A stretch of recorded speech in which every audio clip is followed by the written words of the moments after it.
Before I talk a little bit about Barbara here, I wanted to say we know a number of you will have to leave at 1 o'clock for class, or some maybe closer to 1:30. That's fine. You can just slip out as quietly as you can. We're videotaping this for posterity.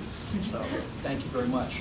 The current theory of leadership involves a triad: leaders, followers, and a shared cause. And yet, as recently as several years ago, when I was doing an article on followership and checked at the Baker Library at Harvard Business School, there was a total of 2 books extant on followership. Robert Kelly's a book on followership, and then Ira Challis. And now here, Josie Bass, knowing that Barbara's book was coming out this past February, rushed into print another book authored by 3 people, including Ira Challis, on the art of followership. So, Barbara, people are watching what your research agenda is. It's really this grossly ignored leg of that stool, of that triad. So, Barbara's contribution is very significant. Barbara, as you all know, is the James McGregor Burns Lecturer here at the Kennedy School. She was also the founding executive director of the Center for Public Leadership from 2000 to 2003. Then for 3 years after that, she's been our research director, and now she serves as our eminence brune here at the center. Blonde, okay, right. She's held lectureships at a variety of different universities: Fordham, Tufts, Fairleigh Dickinson, George Washington, and Uppsala in Sweden. It has also been Dean of Graduate Studies and Research at Fairleigh Dickinson, and then also at the Center for the Advanced Study of Leadership at the Academy of Leadership at the University of Maryland, and was also the driving force behind the founding of the International Leadership Academy Association, the preeminent professional association of folks involved in leadership studies. So it is Barbara is a treasure here at the Center for Public Leadership, and so it's a delight to have her speak about this book, which is the most recent in the joint imprint we have with Harvard Business Press on leadership for the common good. So, Barbara. Thank you very much.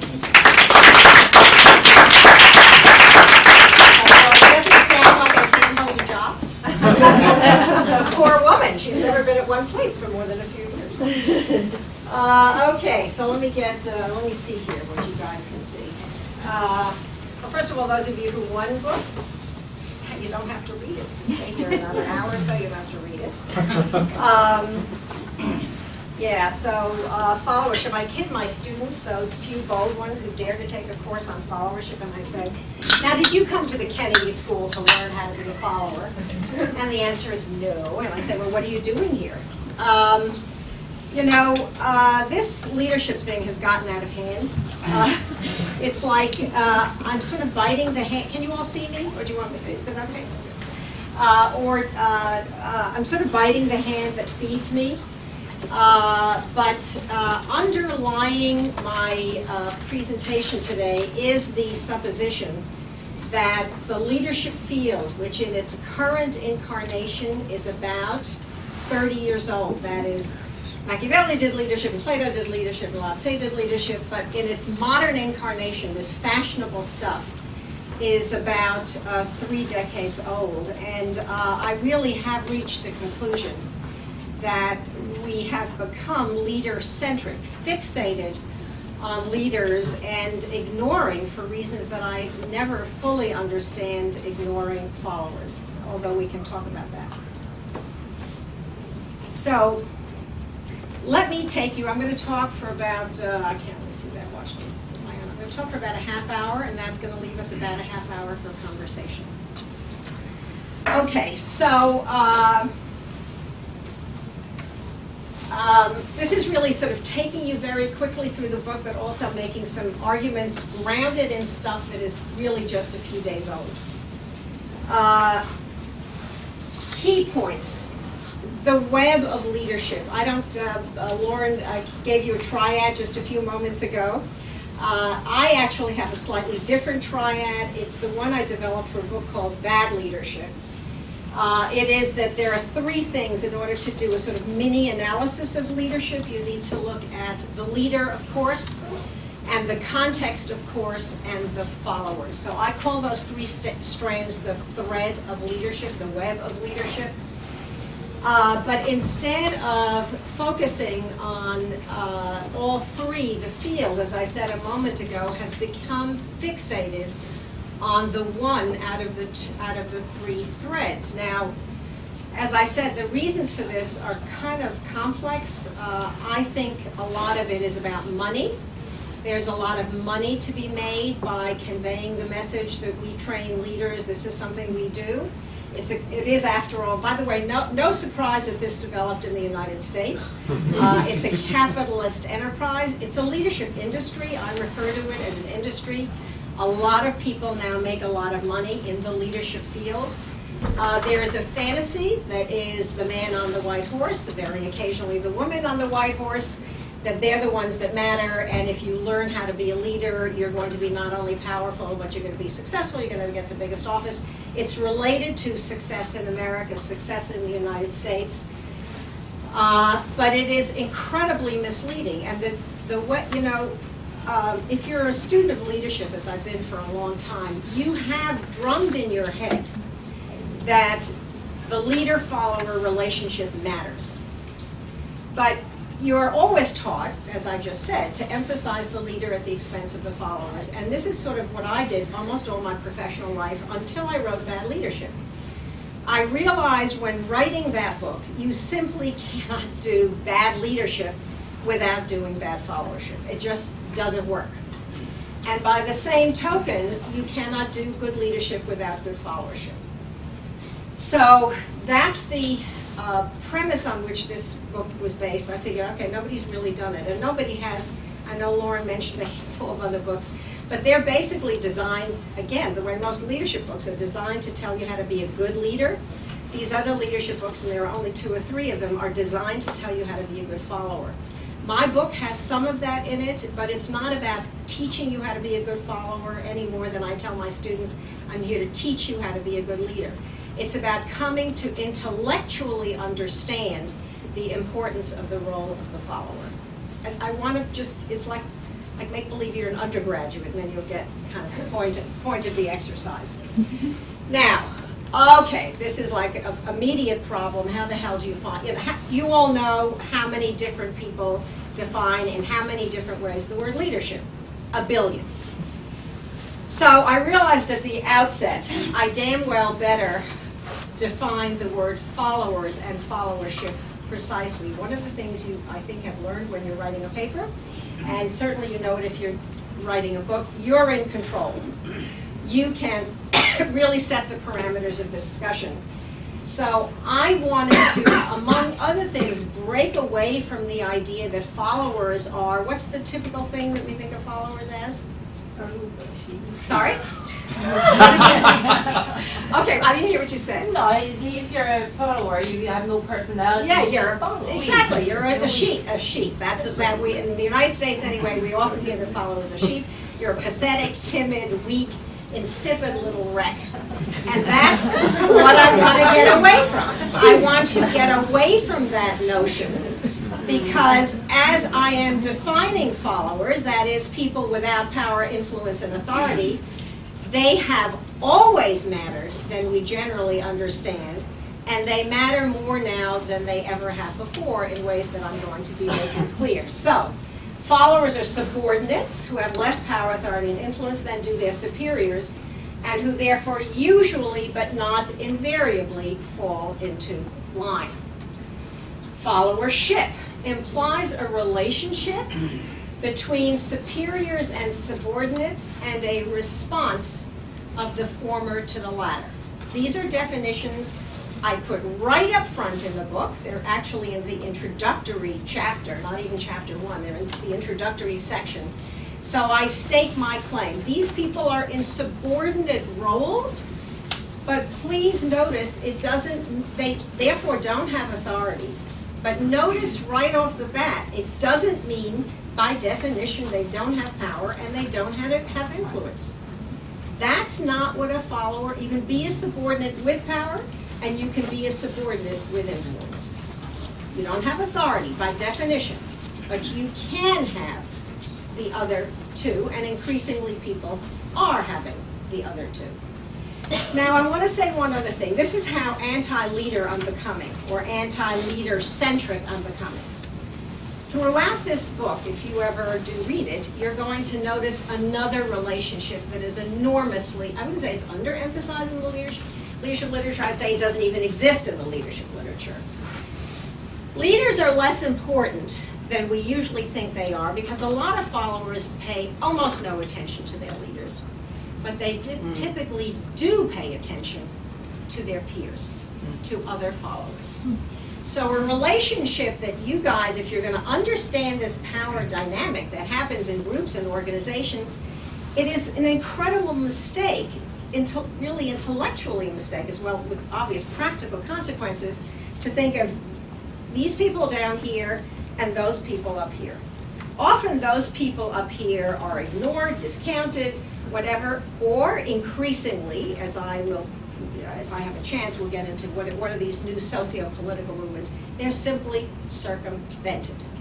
Increasingly, people are taking these matters into their own hands, whether it's about gay and lesbian rights, whether it's about the animal rights movement, whether it's about the green movement, whatever it is. If it isn't being done from the top, people are increasingly deciding, okay, we're going to do it on our own. Okay. You're getting the message, yes? Yes. Is this the next slide? Oh, I don't even want that.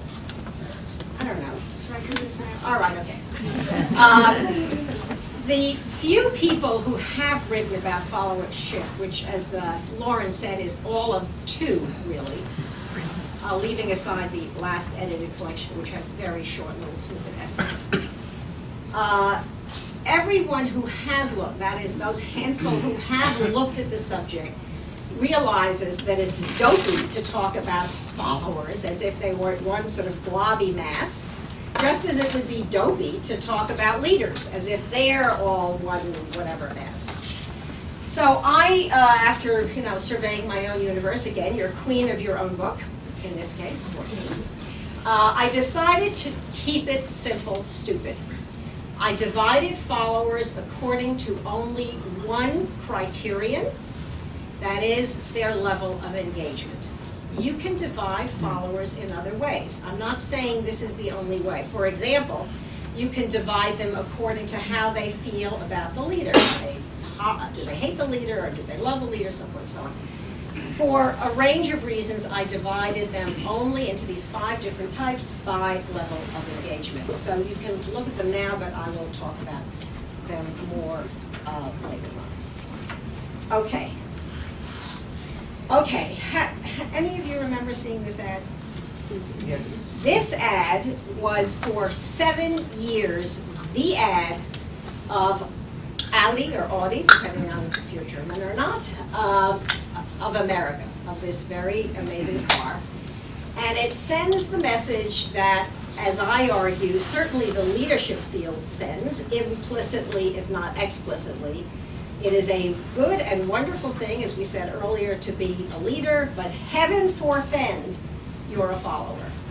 So the message here is never follow, don't follow. Sometimes never follow, because if you follow, you're not going to be worthy of this lovely, who wants an Audi like this? We all want an Audi like this. And if you're going to be worthy of that Audi, never follow. Now, what are the facts about followership?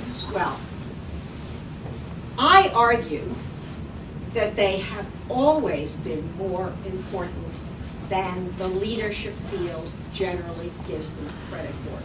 If you go all the way back to the beginning of time, they have been more important than we generally understand. I also argue that there are some moments in human history, and one can have a wonderful discussion about what makes some moments of change. How does this amazing thing happen that in around 1789, roughly the time of the French Revolution, roughly the time of the American Revolution, these two events came together, these two great revolutions, and forever changed the relationship between the leaders and the led forever.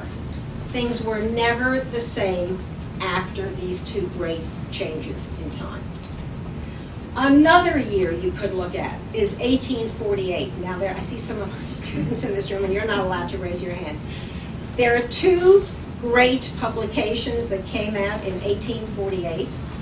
Does anybody know who they are who did not take leadership literacy? Not allowed to take leadership. Yes. I don't know. I'm guessing Uncle Tom's Cabin.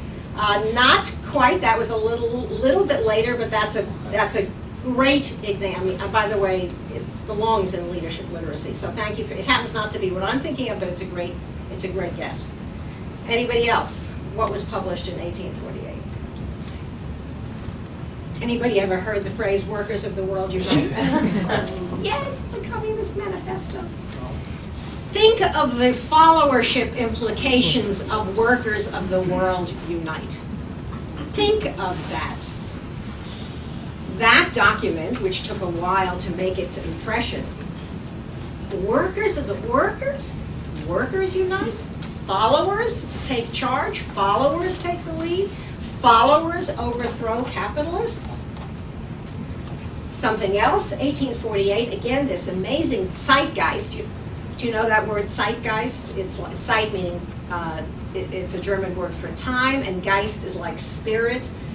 Vaguely, it's a little like ghost, but it means the temper of the times, that something is happening out there. And the other document that came out is Declaration of the Sentiments of the Rights of Women, the great Elizabeth Cady Stanton and Susan B. Anthony document. It is a riff, if you will, not the word they used, a riff, if you will, on the Declaration of Independence, and that's declaring women's rights to be heard. So in this 1 year, you had workers of the world unite, you had women, and in other words, those at the bottom were gradually, over these time, it was roughly a half a century apart, gradually being emboldened. This matters. This matters to how people behave. You can't see leadership in the same way in 1700 as you could in 1900. It's just different. Relations between the governed and the governors, between the leaders and the led, between followers and leaders, are shifted. 1963, again, no leadership literacy people allowed to say. Anybody want to guess what couple of documents I'm talking about? Letters from Birmingham, yeah. Excellent, excellent. Zeitgeist, what else came out in 1963? That's one of them. Again, the same year. How amazing is it that these things are, it's not one was 63 and the other 64. 63, Betty Friedan's The Feminine Mystique. Yes, the same year. So what's happening? It's of course the beginning of the women's movement, the civil rights movement. It's the zeitgeist, but it's the same syndrome that I'm talking about, which is people at the bottom saying to those at the top, I've had enough. I'm planting my flag. I always kid David Gergen about the phallic implications of him. He's forever planting his flag.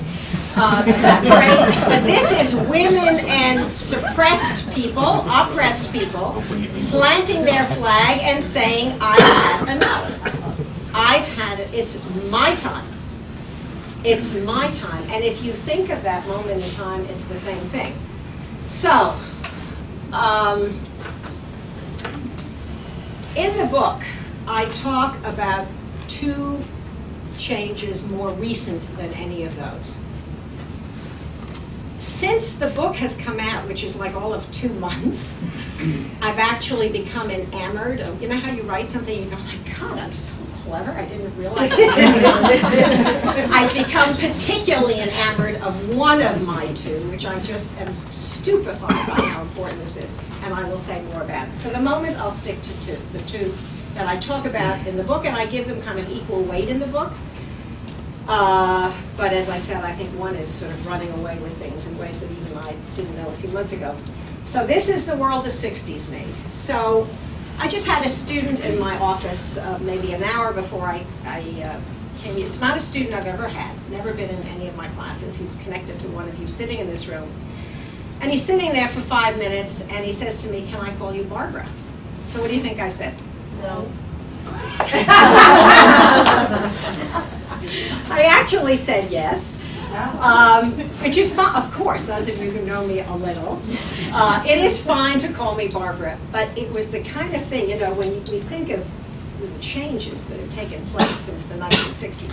Can you imagine a student in the 50s and 60s or even 70s coming up to a Harvard professor and in effect saying, "Can I call you Babs?" Never would have happened. Every authority relationship, by the way, how many of you here are non-Americans? Okay, at least a third, if even close to a half, represented at Kennedy School. I am talking primarily about the American context, but not exclusively. Every word out of my mouth pertains to every country from which you come. There are exceptions to some of the statements I make, and we can talk about those later if you like, but I assure you these are global phenomena. Even when I use examples from the United States, they are global phenomena. So at that time, every authority relationship with which those of us who grew up in the 40s or 50s or 60s had been comfortable, whether it's teacher and student. What is your relationship now with your physician, and what would it have been like a few years ago? Now, a few years ago, your doctor was God. He would, or she was typically, of course, he would open his mouth, he would pronounce on your ailment, and you would go, that's it. Whatever he prescribed is what I'm going to do. Now what do? You go to your doctor, and he or she says what? Says, you've got this and this disease, what do? You go to the internet. You get a second opinion. How many opinions does the internet get? It's not a second opinion. We used to get second opinions. We now get a gazillion opinions.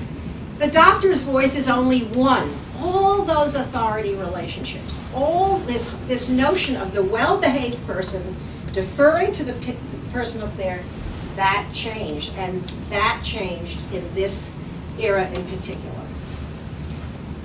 Now, this is the one about which I spoke a moment ago, the information revolution. I write about it extensively in the book, but I can't tell you how even in the last weeks and months, this seems to be running away, even with my own argument. I think I'll leave it there for now because I want to give you some examples at the very end. The technology, the web technology that we now have enables people to be heard in new and different ways. And above all, it enables people to connect with each other in new and different ways. They don't have to go through any. You want to have a protest?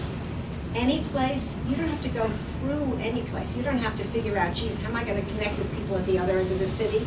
You can connect with people at the other end of the city or any place else, globally for that matter, with the stroke of a key or whatever.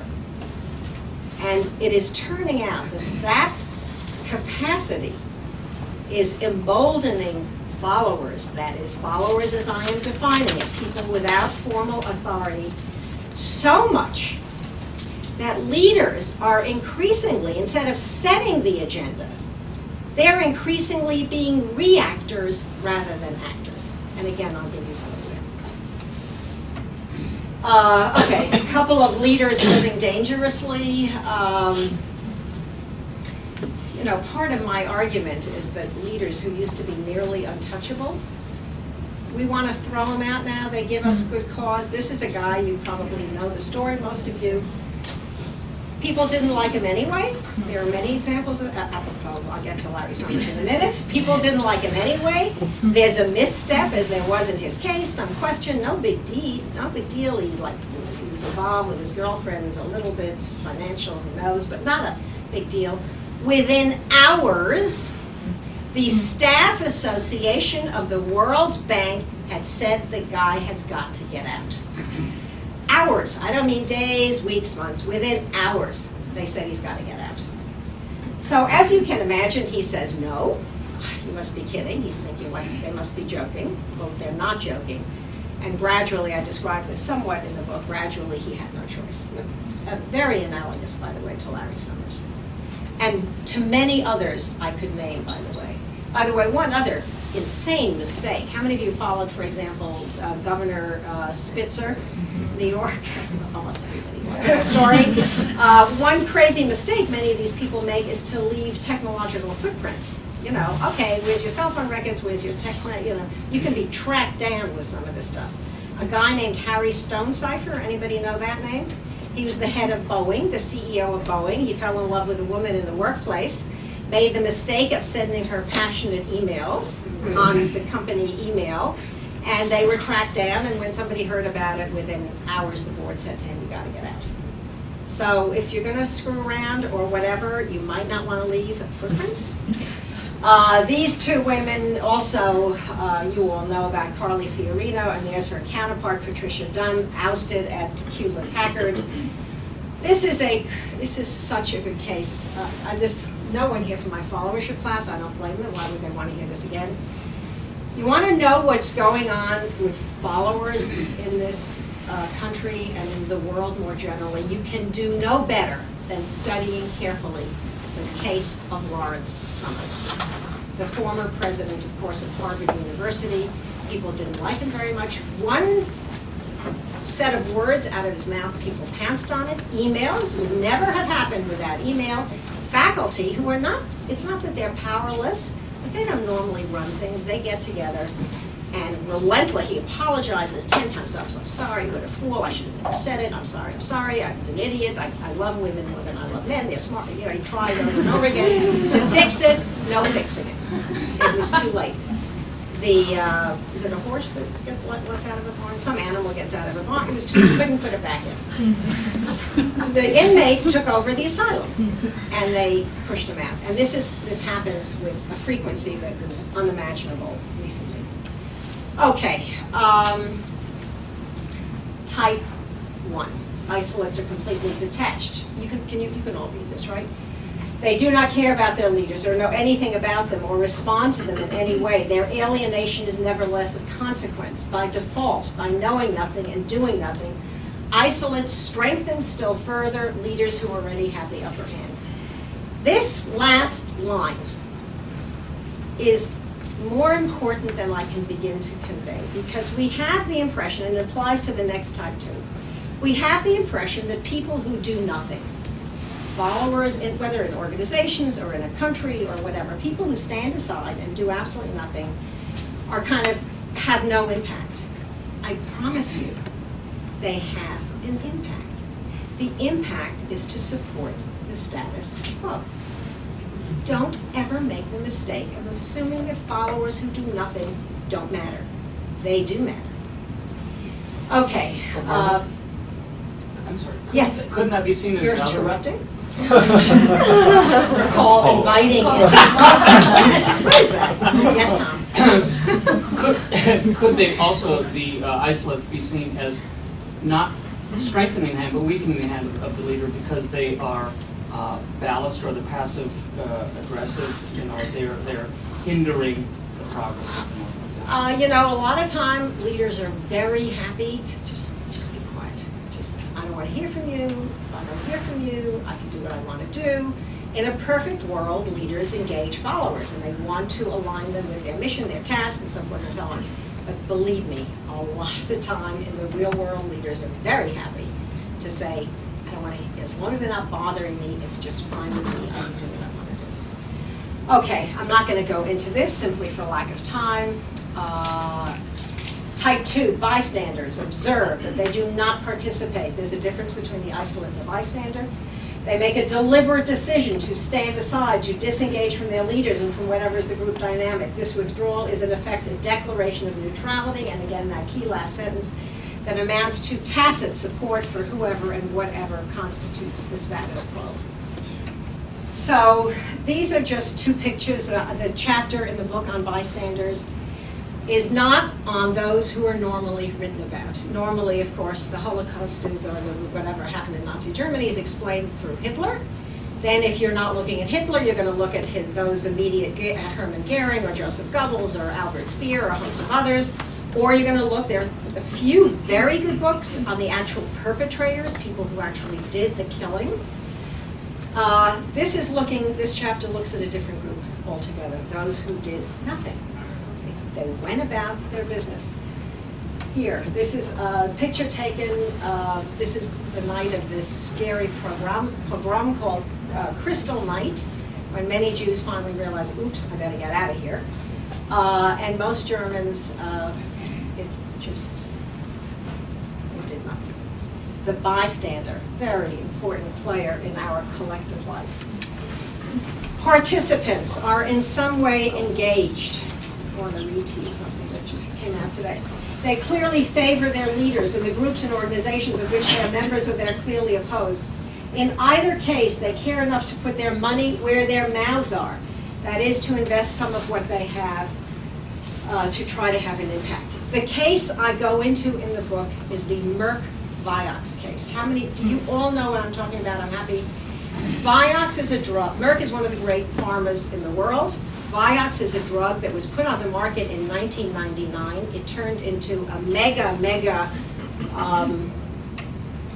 this was the head of Merck, but again, I'm not going to take you through this. Turned into a huge blockbuster drug.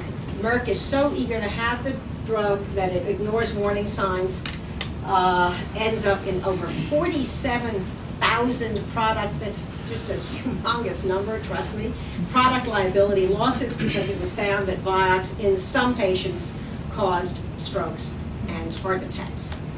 Now, two of the stories that are I go into at great length, and by great length, I mean they're chapters in the book, happen to be this week big news.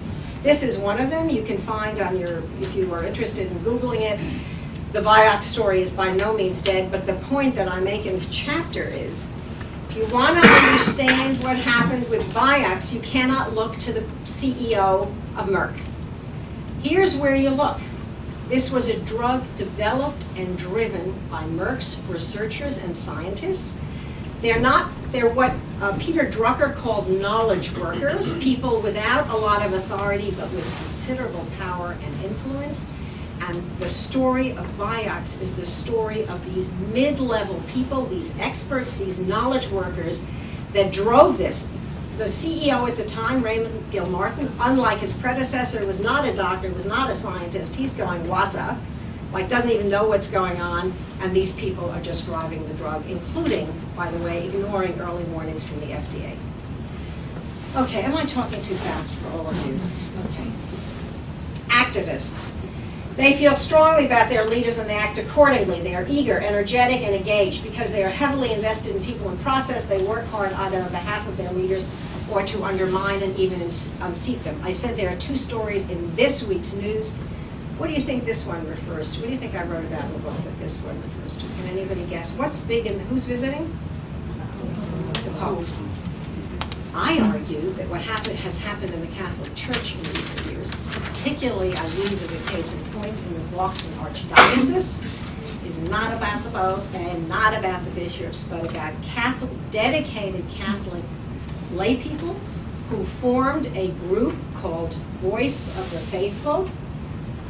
Here's, of course, Cardinal Bernard Law. This is, a picture of Voice of the Faithful. This story is about activists finally saying we have had enough. Have had enough of cover-ups, have had enough of sexual abuse, have had enough of the church church officials, top church officials, in order to protect the institution of the Catholic Church, ignoring, pushing aside, covering up childhood sexual abuse. And I document this in great detail. It is a follower story. It is not a story about leadership. The leaders were forced to react to the people from the bottom who were saying, and are still saying, something has to change. I'm trying to convey the degree. So much of what is happening in the late 20th and the early 21st century is driven from the bottom up and not from the top down. Diehards, last type. Diehards are, as their name implies, prepared to die if necessary for their cause, whether an individual, an idea, or both, and I do mean die, literally. Diehards are deeply devoted to their leaders, or in contrast, they are ready to remove them from positions of power, authority, and influence by any means necessary. In other words, I do not, the types that I define, you can't tell from that per se, whether a participant or an activist or a diehard, is against the leader or for the leader. Sometimes people are willing to die to overthrow a leader, and sometimes they're willing to die on behalf of a leader or a cause, or, in this case, I examined the military. Again, I feel like I'm racing through, but in particular something called Operation Anaconda that was hard on the heels of 9/11. Americans, and it was actually a multinational force, was sent to Afghanistan. These were the leaders. These were diehard officers who were described at some length in the book, that is, officers willing to die. And these were some of the non-commissioned officers, and here's where, among other things, it comes into play that people are willing, sometimes it's not about the leaders and not about the cause, not about the idea, but about fellow followers.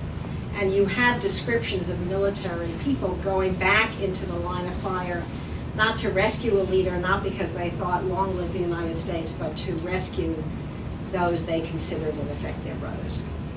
So the importance of that peer relationship, the importance in our workplace of those who we work with, not necessarily those who we report to, is impossible to overestimate. Okay. You know, I try to come to grips with what does it mean to be a good follower. Here are some of the, you know, simple verities. I guess I conclude that one of the reasons we're all so attracted to leaders and leadership is because it seems to let us off the hook. You know, it's Bush's fault, or it's my manager's fault, or it's the professor's fault, or it's whoever's fault. And if I can put the blame up there, I'm off the hook. And the more I understand about this, we're never off the hook. What happens in this world, again, in our families, in the workplace, wherever, it's up to us. If there's a bad leader and we do nothing about it, we're the ones who are going to pay the price. We get the leadership, in other words, we deserve. We really do. And the fantasy that that person is responsible for our collective good is just that. In my view, it's a fantasy. These are sort of, I guess, three verities. Followers lack authority, as I said earlier, but they do not, or they do not necessarily lack power and influence. Followers who do something are usually preferred to followers who do nothing. Followers can be and are agents of change. Now, I'm not quite done. I want to just update you, and I mean as of like 5 minutes ago. I wrote an article recently which I called "The Infinite Impact of Technology on Relations Between Leaders and Followers." You named the technology, and it has the capacity, as I suggested earlier, to change the dynamic in ways that are so new that leaders don't get it yet. It's hardly talked about. I haven't really seen it anyplace else. And so leaders are still constantly being surprised at how followers upend them from literally from 1 second to the next. So let me give you some examples. Read to you just a little bit. All in the last couple of weeks or months. There's been a flurry of activity about corporate pay, the pay in particular received by chief executives. That has been one of the hardest nuts to crack.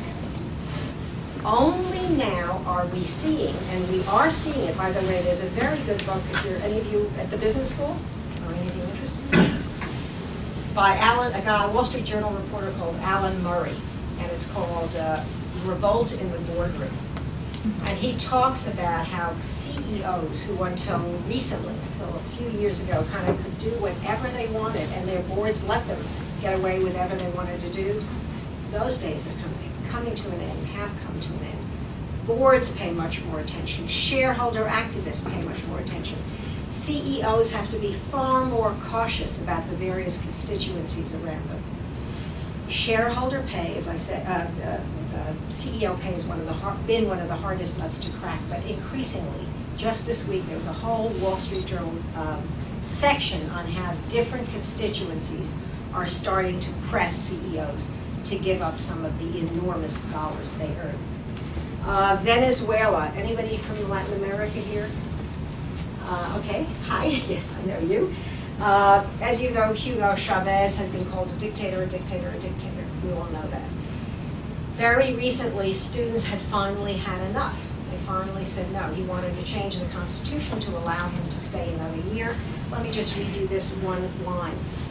The traditional method of expressing discontent, that is street protests and so forth, this is in the streets of Caracas, was combined with decidedly 21st century ones as the activists, using my term, although sure not deliberately, used text messages, Facebook groups, and YouTube broadcasts to draw crowds. In other words, the technology being used to expand the size of the crowds, and for the first time in years, Chavez was forced to pull back. How many of you have had any dealings with companies that thrive on, by the way, this is I call it the American idolization of relations between leaders and followers. What do I mean by, how many of you watch Dancing with the Stars or American Idol? Anybody? What is that? What is that based on? Or a company called Threadless.com. What is the mentality of all those things? That's a text message. Who has the voice? Who's making the decision? People, yours. We're making the decision. Now, on Dancing with the Stars, they have 3 dance experts up there, and they voice their opinion. But then they say, okay, we've heard from the experts, and now we need you to call in. In other words, the democratization, the followerization, the whateverization, because of the technology that allows you to call in, wire in, email in, do what you're voting. Threadless.com, one of many companies that you want to design a T-shirt, you send your design for the T-shirt in, you can vote on the different designs, and that's the T-shirt the company produces. In other words, the consumer suddenly is king and queen in a way we never were again even 5 or 10 years ago. This is the followerization of, if you will, capitalism. Yes? No, it's true. We overthrew our dictator, Estrada, in the Philippines with texts. We were just for about 2 weeks just texting everybody to gather, and he was in fact overthrown. You want to give the year? Of the overthrow. This was about what's it called? 2003, I think. When Can you send me 2 lines on that? Right, absolutely. I'd appreciate it. Okay, Egypt. Headline in the New York Times just a few days. How many of you know who's the guy who's been head of Egypt, president of Egypt since time began? A guy, Hosni Mubarak, sitting there for 40 years, unbudgeable. Finally, we get this headline. In Egypt, technology spreading the discontent of workers and so forth. We're finally getting some strikes and so forth and so on. How many of you were inconvenienced by the biggest grounding of American planes in recent American memory? Anybody in this room? But you know about it. You know that American Airlines, in effect, shut down. Do you know how it all started? I'll tell you how it started. The FAA, the Aviation Administration, was letting slide the fact that this should have been done years ago. There was some wiring that had to be checked. The case in point was Southwest Airlines, which until recently was the model airlines in the United States. Best airline, best to fly, highest consumer ratings. But there was a whistleblower at the FAA, a couple of whistleblowers. They drew, that is, these followers, that a whistleblower is a follower, and sometimes a diehard, by the way. It's no fun to be a whistleblower. You almost always get punished. But it's a whistleblower story. Those American Airlines planes, that huge fleet was grounded because of followers. And whistleblowers now have access to a whole range of things they didn't have access to before. My final case in point, because we're going to be living with it for the next several months, is, of course, the Olympic torch relay. Now, I realize I want to turn this over to you, but let me just quickly summarize the leaders who were impacted by the followers. You all know there were these crazy scenes in London, Paris, and San Francisco. And everybody is going, oh my God, we didn't realize. By the way, all of this driven by the capacity of people to organize. Activists have been training, Tibetan activists have been training for this for months and months and months. They knew this was going to be a singular opportunity, that is the Olympics in Beijing. They are training for it for a long time, knowing this is the moment they can make themselves heard, using, of course, all the technologies that I'm talking about. Let me just run through the leaders who've had to react. Chinese officials, oh my God, now what? Europeans, Gordon Brown has already said, in the wake of these, he's already said he's not going to go to the opening ceremonies. Sarkozy has said, I don't know if I'm going to go to the opening, they're all figuring out what am I going to do here. All three candidates for the American presidency, Hillary, Barack, and John McCain, they've all had to take a position on this. They're going, okay, we wouldn't come under no circumstances, whatever. The athletes themselves are going, what are our criteria here for should I participate or not? And my favorite example of all is a man by the name of John Rogy. Anybody know who he is? He is the chairman, the Belgian. He's a Belgian physician who is the chairman of the International Olympic Committee. Nice, mild-mannered guy. He was actually selected because he's mild-mannered and nice in the wake of a guy named Juan Antonio Samaranch, who wasn't that mild-mannered and nice, but that's another chapter. So he thinks, oh, great idea. We'll have these Olympics in Beijing, and wasn't imagining what was going to happen. Can I use the shit hit the fan expression? When the shit started to hit the fan, Raji stuck. This was like 3 weeks ago. He stuck to his original position. He said, it's all fine, it's all good, whatever, we're not going to do anything. He was forced in recent weeks to change his position and is now pushing the Chinese officials to in some way respond to all of this. So all I want to say with this, for those of you who are students of leadership, and this is not, of course, to diminish the importance of leaders. I'm not saying they're unimportant, but I am saying that there has always been a whole other cast of characters that is as important as leaders, and that those of us who want to understand it intellectually or practically, we do a mistake, we make a mistake if we ignore them. And I also want to say that in the 21st century, you will be seeing more and more and hearing more and more about people who are using changes in the culture, changes in technology to make themselves heard, to often circumvent leaders. If they don't like, as I said earlier, if they don't like it, they're going to circumvent it. They're going to push it in ways to which leaders have not previously been accustomed. And if you omit that other half of the leader-follower dyad, you do so at your intellectual and practical character. So that's my argument, or at least it's the argument of this book. Thank you very much.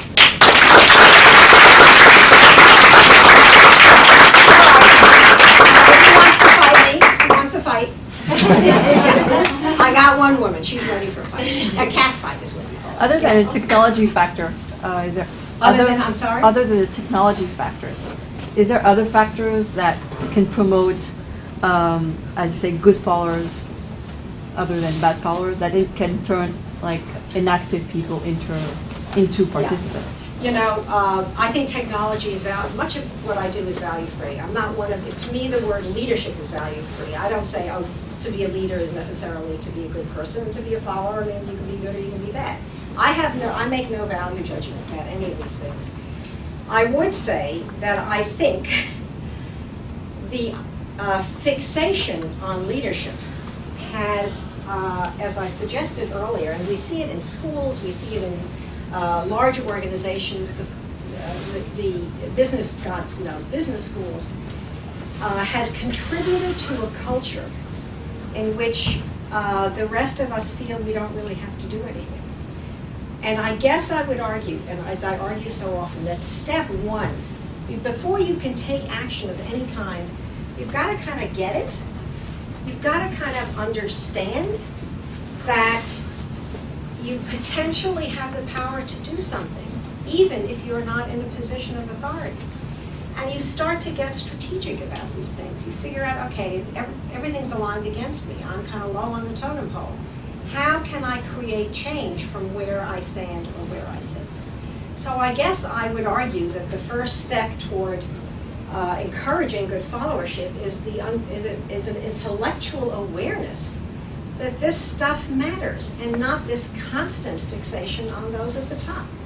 And once we get that, we're going to start to be more aware of our own situation and of the capacities that we potentially enjoy. I never want, as I suggested earlier with whistleblowers, I never make it sound easy. People with authority are a lot more free to exercise various impulses of theirs.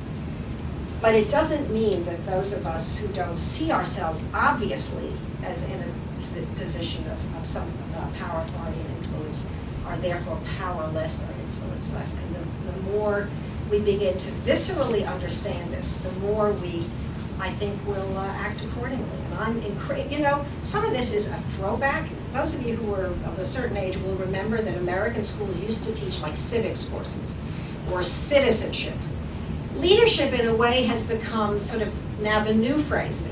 It's more fashionable than is citizenship. But a lot of this is about being a good citizen, a good corporate citizen, a good community citizen.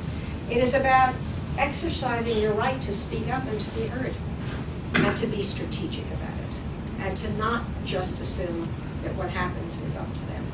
That's just a big mistake. Yeah.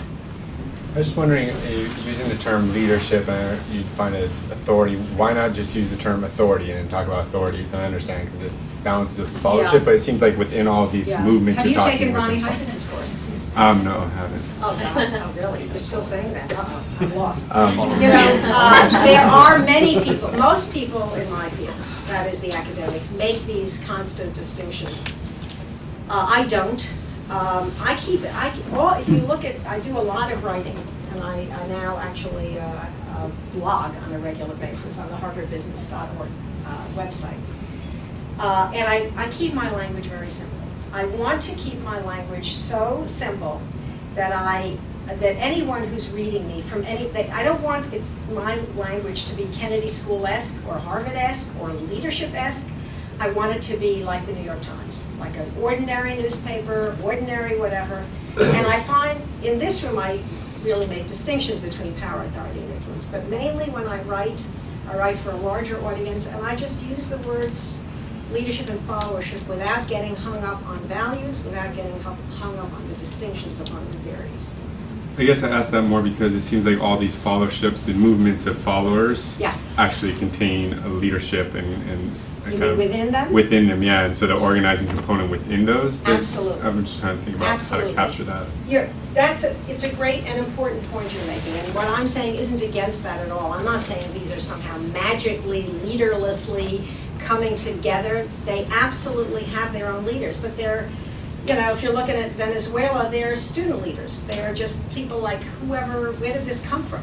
They come out of the woodwork, and the way I'm defining the term here, they are, by my definition, followers. They're people that had no role whatsoever, and that are, however, assuming in some cases the mantle of leaders. But, people don't behave very well these days. They just, there's a very, a growing sense of entitlement among people around the world, even is there anybody from China here? Setting aside the Olympics, I write about this at some length in the book. The activists in China, in recent years, China activists, it's like, where is this coming from? Where are they coming from, all these people? Where are these people, who ever heard of an animal rights movement until recently? Do you know that PETA, People for the Ethical Treatment of Animals, it is the organization that more people want to volunteer for between the ages of 13 and 24 than any other volunteer organization in the United States. Whoever heard of an animal rights movement? Now, I'm not saying there were no leaders. There's a woman named Ingrid Newkirk who in that particular movement played an important role. But it's like there. And it is alongside it's not the animal rights movement is not anti-anything. It's that leaders were not providing goods and services that people wanted or felt was important. They were increasingly upset by what was happening, and particularly mass farming practices and so forth and so on, and they just took matters in their own hands. And by the way, Wendy's, Burger King, McDonald's, they have responded to animal rights activists. These are not trivial, insignificant, unimportant movements. They're outside the realm of what we study normally in leadership courses, but they're really important, and they are changing the way we live and will continue to live in the 21st century. Yeah. Perhaps you addressed this in your book, but do you find that in these follower movements there's a different model of leadership? I've had some small-scale experience of being a follower leader, going against trustees at a boarding school. I'm sorry? And trustees at a boarding school was our target, and it was interesting. But the point is that we had a kind of a collective leadership style that was very fluid. You know, Right. you'd be in charge for a few weeks, and then someone else would sort of knock Yeah. you off your You know, pedestal. nobody anoints you. If Right. you're in one of the, you've got to kind of earn it. Right. And if you don't keep earning it, that's it. You know, it's going to be It's going to be rotating. But that's in a way exciting. And I guess I'm arguing it's the 21st century way, whether we like it or not. It's if you look at, remember those dates I held up, 1789, 1848, 1963. I guess I would put this period right in the next order. Because the 60s were, as I said, the changing culture. But here it's technology. Here it's technology that, as I say, even since I wrote the book, I'm going almost on a daily basis. I find something in the paper or on the internet or whatever that is supporting the idea that this is just changing the way people relate. It's just, and it's putting leaders in increasingly precarious positions. As I said, if you want a case in point that is in some depth, study the case of Larry Summers. It's really instructive. Harvard had never before in its very long, illustrious history had a vote of no confidence against a president. In this case, the faculty mobilized a vote of no confidence against Larry Summers, and the reason he resigned finally, after, as you know, a long period of trying to hold on, is because he was threatened with a second such vote. And rather than having a second such vote, he said, I'm out of here. Yes. I'm curious, I've been thinking a lot about this, especially the reaction that you mentioned of the president of the Olympic Committee. Yeah. And I've been wondering if he isn't aware of the power of followers and that the decision to put the Olympics in China was deliberate to shine light on this and to give Tibetan activists a stage. And I'm just curious to know your thoughts about that. I really got your point, Allison. There's no evidence to suggest that at all. I really get your point, and in fact, I did a case in my followership class yesterday. How many of you know the name Paul Bremer? Everybody? Most of you know his name. Oh, okay. Here's one. What a relief. Okay. Paul Bremer was the civilian authority in Iraq right after the invasion. Single-handedly, this is like stupefying. It's a followership case, obviously, as you know now I'm fixated on the subject. Single-handedly, he made the decision to disband the Iraqi military, which most people argue is the single most important decision that explains the subsequent debacle in Iraq. By the way, many people divide Iraq into two separate kind of ways of thinking. One is the initial decision to invade, which received wide support, and the second is the aftermath.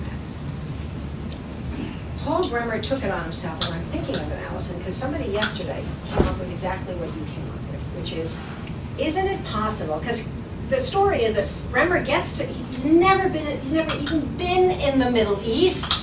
Within days after coming to the Middle East, he makes this decision, which not only does he make more or less single-handedly, it is in violation of the policy that had been decided on earlier, which is to not, at least not entirely, disband the Iraqi military. And he sent a note to Rumsfeld and Feith being Rumsfeld's deputy, and they kind of say, okay, it's kind of just whatever. So somebody yesterday raised just the question that you raised, this sort of vaguely conspiracy question, which is, didn't Rumsfeld and Bremer have a secret agreement to do this? Could Bremer possibly have done this without Rumsfeld's prior approval. And I can only give the same answer that I just gave you. There's no evidence of that whatsoever. It's rather that Rumsfeld, there were a billion things going on, Rumsfeld didn't pay attention, and he gave this guy, who, as I said, had never set foot in the Middle East and had been there, days, authority to disband the military of between 500,000 and 800,000 men. So, and I would say the same, there's no evidence. Ruggie, Raj, or however you pronounce his name, is a relatively mild-mannered Belgian physician who was getting far more than he ever bargained for, and I don't think he understood any more than did Chinese officials, and any more than did we fully. You know, we're looking at this and going, oh my God, is the Olympic, it'll probably happen, the Olympics probably will happen. I think there's too many vested interests in every aspect. But it's precarious, and this, we're going to hear about Tibet and Darfur more in the next few months than we've heard in the last few years. So I can only say, Allison, I don't know. I can't say with certitude, but you look for evidence, and I have not. Yes. Well, in regards to Paul Drummer. Yes. That doesn't mean I agree with his decision, but he was here and that question was asked. And the way he talked about it, they would be involved against them or work against them, and that would hinder the whole thing. And he said, how did he discuss it? Yes. That's what. No, look, he's come out with a book since then, and he defends it and so forth and so on. But this is now very well documented. By the way, I had a student write a case about this, and I don't know how many of you were avid readers of the New York Times, but about 2 weeks ago, there was a front page article on just this issue, written by Michael Gordon, who's the Times military expert, and it's dissecting this very case, the most important decision made with regard to the whole Iraqi war. And it was made virtually single-handedly by Paul Drummer, or whatever he said. He gives a variety of excuses. By the way, I'm not particularly blaming the guy. It's not his, it's if they're not paying attention or sufficient attention, so he makes a decision.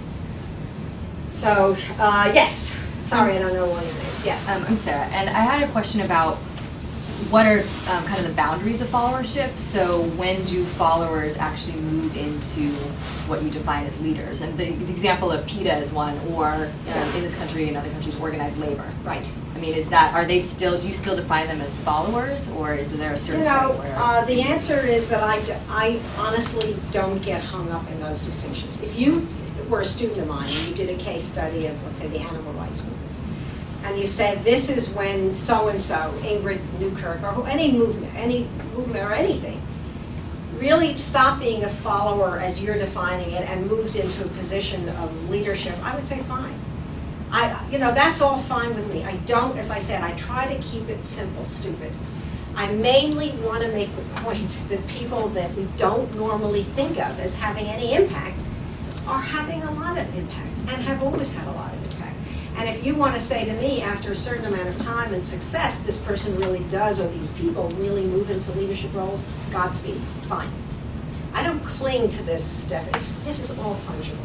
This whole, one of the reasons I've stayed in this field so long is because it's like, whatever, just hang it, there's no, this is the answer and there's no other answer. This is how you define leadership. You can define leadership any way you want to define it. Just tell me how you define it so I know what you're talking about. In this case, you can make them leaders 5 minutes later. You can argue if you have a follower starts off, begins something, and they then get one person to go along. If you tell me that makes them a leader, I'm going to say fine. It's okay with me. So I don't get too worried about that stuff. Yes. So building on Sarah's comment, I think an interesting political example would be MoveOn.org. Yes. From the small sleepy hamlet of Berkeley, these people have grown. She's particularly I don't know. Yeah, really small, really sleepy, yeah. But, it's really impressive. We have a mid-career colleague, Matt Wilson, who's done a lot of work with MoveOn and talked how MoveOn really pushed the tide in the 90s, in the 2004 election, I'm really getting lost here, 2006 election.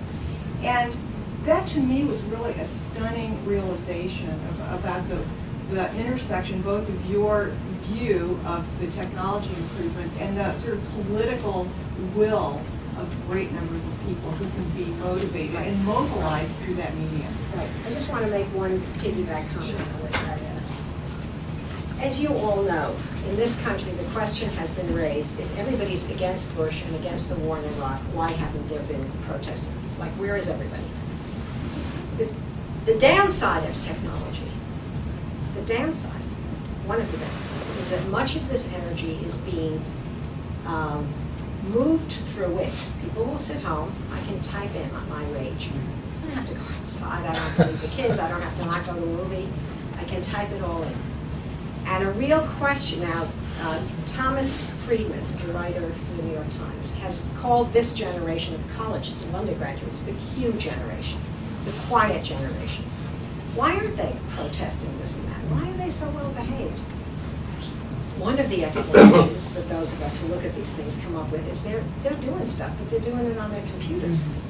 So does that have the same now? It's a different story. You can't compare Iraq to Vietnam. Vietnam, there was a draft, all of that stuff. We know there are profound differences. But it's still kind of striking that in such an anti-Bush, whatever, anti-Iraq war, we've heard quite little about protest. There have been some, and the media, by the way, often underplays them. That's another conversation. But it is absolutely possible that technology can take some of those energies away from people, and they can be alone in their room rather than in another room organizing, and that could be seen as a downside. I think we still know quite good. Yes. Now, would you just reconcile that comment with the Obama phenomenon of young people on college campuses getting actively involved in the political process? Yeah, I see Obama as, by the way, totally bottom-up candidacy. I mean, Hillary was, what was the word? What's the word? Inevitable. A year ago, she was inevitable, and now we have Obama. So I see that as a thank you for making the point. Yes, you're absolutely right. They're getting out, they're mobile, and it's a great thing. I'm saying, why? Though, where is the anger at some of the other stuff? But I mean, at the same time, they got 1,500,000 donors who've given $200 million. It's completely revolutionizing the whole political process. So I mean, there's energy that's expressing itself in activism. Totally agree. I've written about this. By the way, he has made early on brilliant use of the web and raises these large sums, as you are pointing out. They're generally contributions under $100 from lots of different people. Hillary Clinton, did not get the power of the web and has repeatedly made mistakes with regard to using the internet. So it's a great, great case in point. But I think you asked the question in part about student mobilization. About activism. About student activism and physical engagement. Yeah, I think partly your point was that they physically come out. Right. And I think it's a great thing, but that's, I think, in large part his magnetism. In other words, they're not going out to protest. Yeah, but he's a leader of our. By our, I don't mean I'm for him or against him. I mean we created him, as you are pointing out, and he is totally a phenomenon of young people, but using technology in new and creative ways, the way it's never been used before. By the way, that's going to be booked. How did Obama use the internet to get within 1 year from whoever heard of Barack Obama to possibly the next president of the United States? Okay, well, I think we're probably just about done, and I thank you very much for coming. And